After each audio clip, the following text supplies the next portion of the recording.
only for the fury of those who are oppressed. Oppressed people's nation. I'm only here for the people.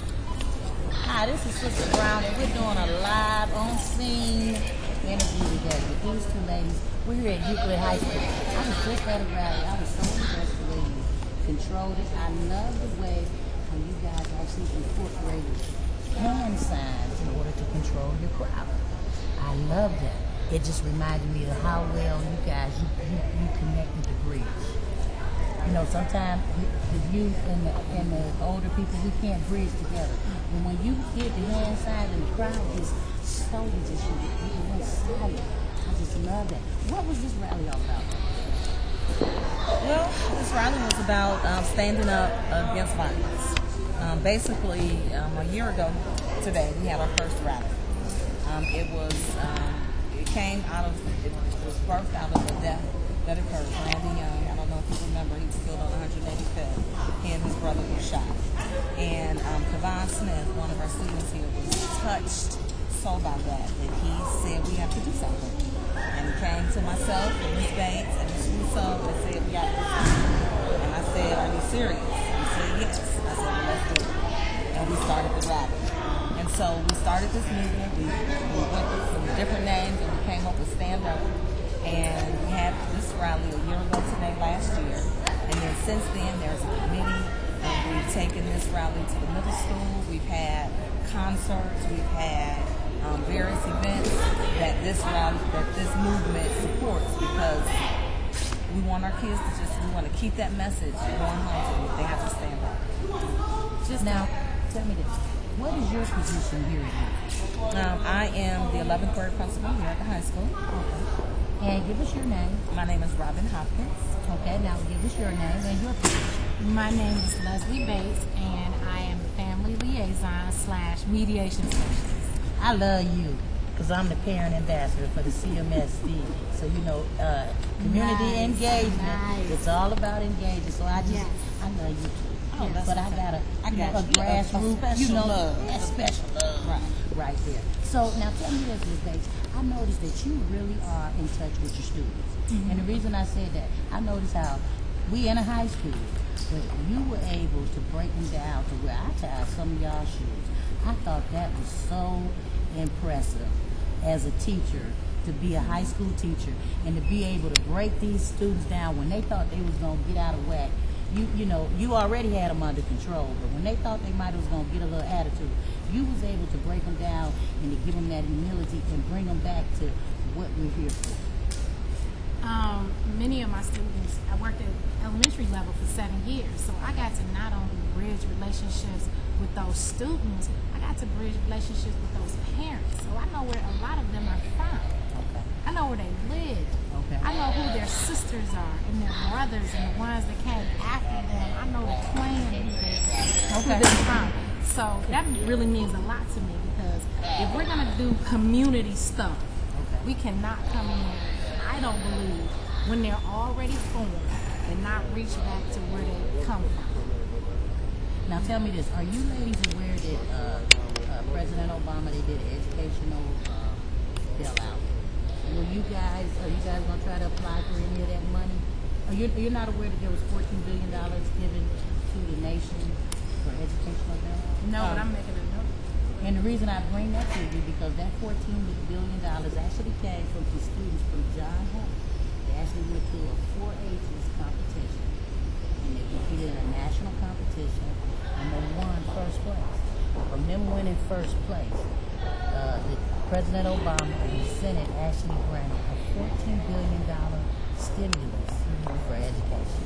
You could apply for some of that money. Okay. And receive some of that money. Okay. So you know what I'm talking I know about. exactly. Well, you are actually sitting next to. I actually prepared the research.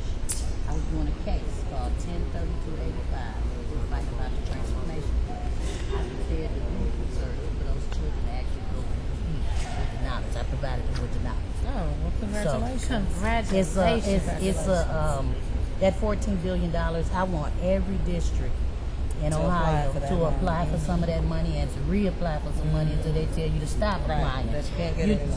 Till you can't get anymore. So I'm actually glad that I can say I met some people that actually got to use some of that $14 billion.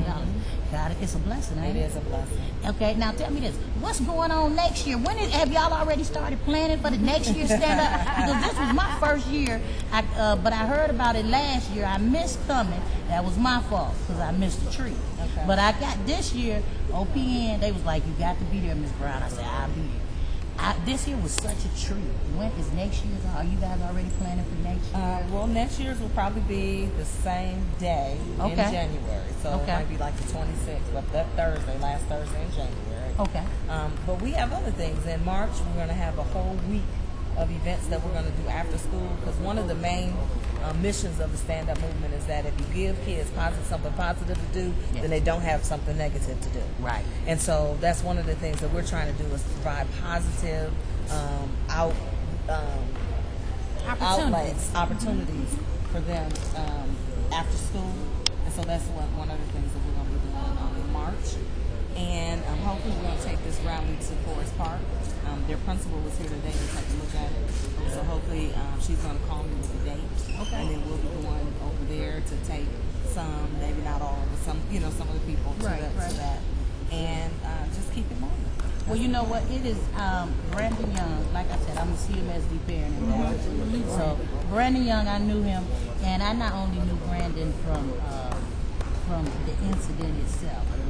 About 3 weeks before the incident occurred, I knew Brandon's mother. Brandon and my son actually went to daycare together. Okay, so we were talking about at the time, and it shows you how God gives you forevision. At 3 weeks before that, his mother was actually talking about moving him out of that John Hay, because she seen how much it was putting on Brandon, and he was a good kid. And anytime you lose a good kid, it's always anytime you lose a kid, don't get me wrong. Period. When you gotta bury your kid, it's always touching. For you to lose a kid that was trying, that wanted to be, he was an exemplary role model to other students. And when you lose a child, and for something as big as this to come out, it lets us know that we do have a God Almighty. Yes. And it lets us know that Brandon, he hears us, and it lets us know that Brandon, since we serve the only living God, which is the God of Israel, the only living God. Since we serve him, that lets us know that Brandon's spirit lives on. It's alive. And it lives through this. And ladies, I want you to know, anytime you get ready to have some events, call Nation, come on back so we can get it out there on the internet.